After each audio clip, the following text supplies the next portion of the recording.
Hi, I'm Patrick. I usually draw dumb pictures here on the internet, but today I decided to do something even dumber. That's right, I'm going to try to draw a comic book in 9 hours. Did I mention I've never actually drawn a comic book before? Shouldn't be that hard, right? Right? Yes, hello, I'm Patrick, I'm an artist, and let me tell you, today we're doing an adventure unlike anything I've done before, drawing a comic book in 9 hours, having never drawn a comic book before. Let me unpack a few things for you here before we get started. First of all, let's talk qualifications. I have never drawn a comic book before. I've tried once or twice, and I have not been able to succeed, and ultimately I decided, why not challenge myself? Give myself 3 streams, which typically last about 3 hours, and in those 3 streams, I need to come from a blank page all the way to a finished comic, however I can. No ideas to start with, no clear direction, and run towards that finish line. And you'll see how it turns out.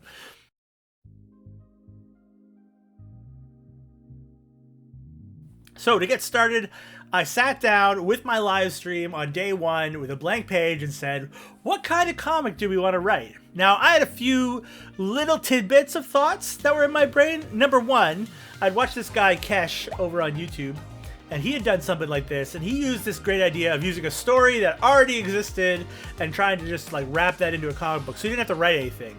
And I thought that was a great idea. And then my chat started talking and we came up with ideas and we started writing an actual story of its own.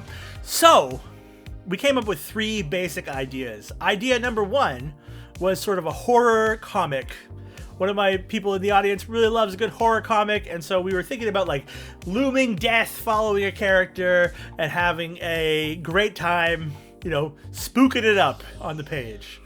That was idea number 1. Idea number 2 was sort of a Mandalorian-esque space rogue on some kind of adventure, doing a duel against their enemy, and cataclysmic events happen, and it's fun and exciting. That was idea number 2. And then idea number 3 was sort of like Weird World, if you know the comic. And it was someone who was sort of lost, going on an adventure, and the main core of the story would be these little weird encounters with the strange and the wonderful. Now, I loved all 3 of these ideas. They all have their own merits. They all sound interesting stories. We were, of course, going to land on a short story comic style. But in the end, we decided to go with the sci-fi rogue, Mandalorian-esque duel of the fates amongst the stars adventure. And that's great.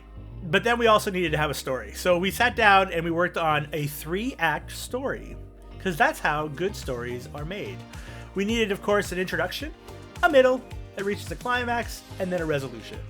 And what we came up with was, I thought, a fun little idea. Not original by any stretch of the imagination, its own version of a story that has probably been told hundreds of times, but you know, that's storytelling for you.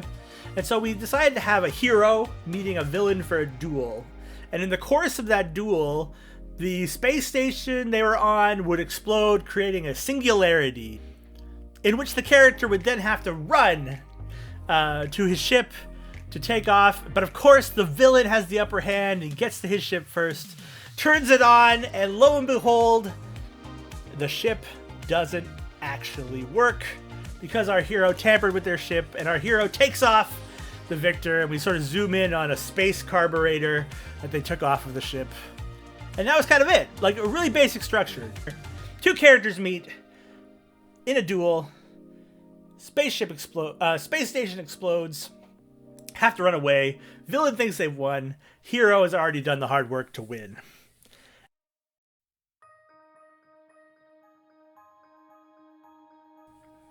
Now, at about this time, we were 2 hours into our 9 hours of work, which is a bad sign for things. So we decided to dive headlong into designing a character.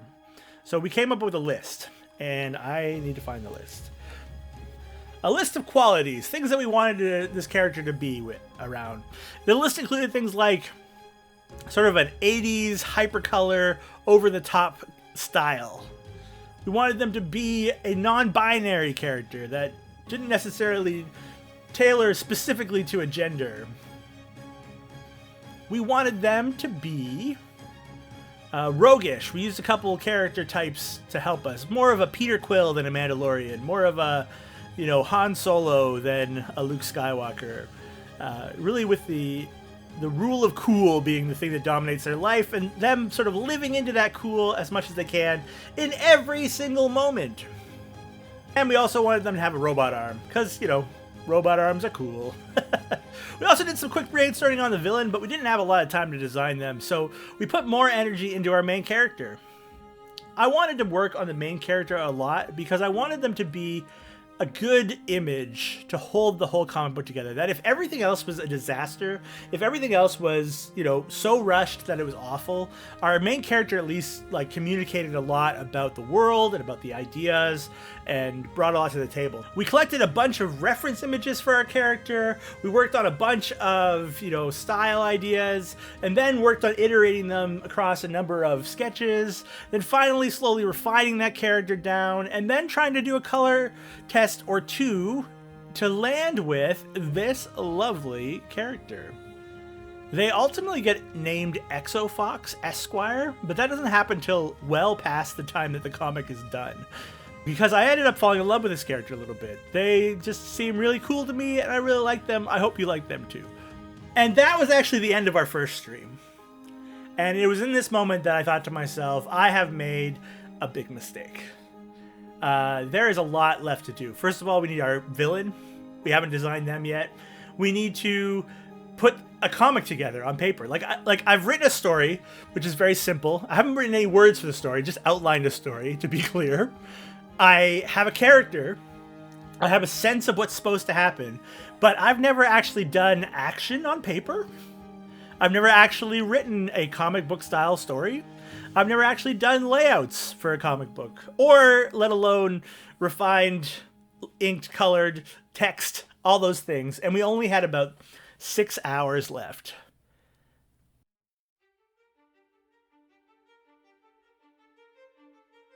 Now, the first thing that worked to my advantage at the next stream was I had already created in my iPad a few months ago when I was trying to make a comic for the first time and failed, a number of templates of the 9-panel comic layout. So there are a bunch of pages that are just there, and they have a number of boxes made up of these 9 squares, this grid pattern, and they're sort of predetermined as some of the better ones in that format style. So when I came to actually drawing the comic book in the next stream, I really had a bit of an advantage because I could pull from one of these to make each panel. But we still had to get into it. And boy, did I learn a lot of hard lessons during this time. It was a mad dash through the sketching phase. First of all, I had to come up with a sense of pacing, right? I had to get words to the page that really helped to flesh out the story to get there fast. So we started working with sort of some establishing shots and trying to get quickly into the action or the tension of this duel, right? Because a duel is really two things. It is a pre-duel moment of tension, waiting for the first shot to fire, followed by action. And in our case, it was going to be tension into action, into reaction, into disaster. And so it really came down to buckling in and starting to sketch. Now, this is a really good time to pause and talk about something that I learned through this process. One, it's really good to give yourself limitations to a project. I think if I had dwelt on the sketches any longer than I did in this 3 hours thing, I'd still be working on it today, a month later. It would just be so overwhelming to me to try to make those decisions and hold to them as a new person, right? Because the potential in a comic, in an environment that you've never done anything in before, is unlimited. And by giving myself this small limit of I only have so much time, what ended up on the paper wasn't probably the greatest comic book ever written. And when I say probably, I mean definitely not the greatest comic book ever written. But it got done. And getting the work done is actually really empowering. Because I know that the next time I sit down to do this, I can actually do it again. And so you can see me here working through the sketches. It was an arduous process. It took all the 3 hours of the next stream as we worked slowly but surely through each of these sketches. It was fun, don't get me wrong, because it was a lot of decision making and drawing, very quick drawing, really loose, and I needed to get the work done, so we just kept moving forward at a clip. We decided a number of really interesting things that hadn't existed yet in our story. First of all, we decided that our villain was going to have the upper hand by placing these explosions and by knowing that he needed to run. That helped make the transition from the climax to the resolution easier. We also discovered some really interesting shots and angles, like this little panel at the bottom of the big explosion where they're running away, and we can see the villain doing the work just in the shadows to delay our hero. We also came up ultimately with the clever line that would end our comic book, that our hero resumes his role as narrator, saying to the audience, you know, he got to the ship first. But being first doesn't always give you the advantage. And I took advantage of that the first time, with the implication being that he had arrived second, which we saw at the beginning of the comic book, and in that time presumably tampered with the ship. Anyways, it was an idea that came to fruition only in the sketching phase. I probably wouldn't have even got there if it wasn't for the sketches and the work and the effort to say, how do I do this practically in the moment?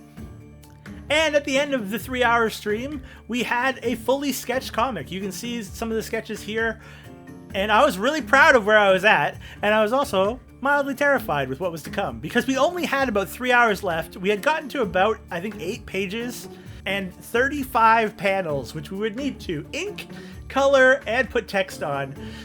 Whew. And that's a lot to ask in 3 hours.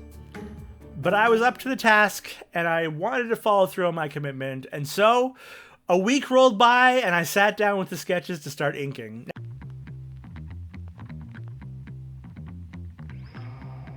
I had to make some core decisions. First of all, I found a pen that I was happy with on Procreate. All this is being done in Procreate, and I found a pen that sort of gave me the artistic style that I wanted for my line art, so I could commit to that and just keep moving. I also had to very early on establish some colors, right? Decide what colors characters were going to be, the world was going to be, and to stick to that color palette as much as possible. It was a lot of exporting of previous pages to get the colors onto the next page, because I'm not very good at using the color stuff in Procreate. I learned a lot, though, in this process. And then the other thing I decided was I wasn't going to have time to do text by hand in a way that I thought was of a quality that was worth doing, because I'm not great at writing. My handwriting is bad. My art skills might be fine, but my handwriting is not great. So I decided to find a font and import that into Procreate and use that font as my core font. So I found this font here, and that's the one I use.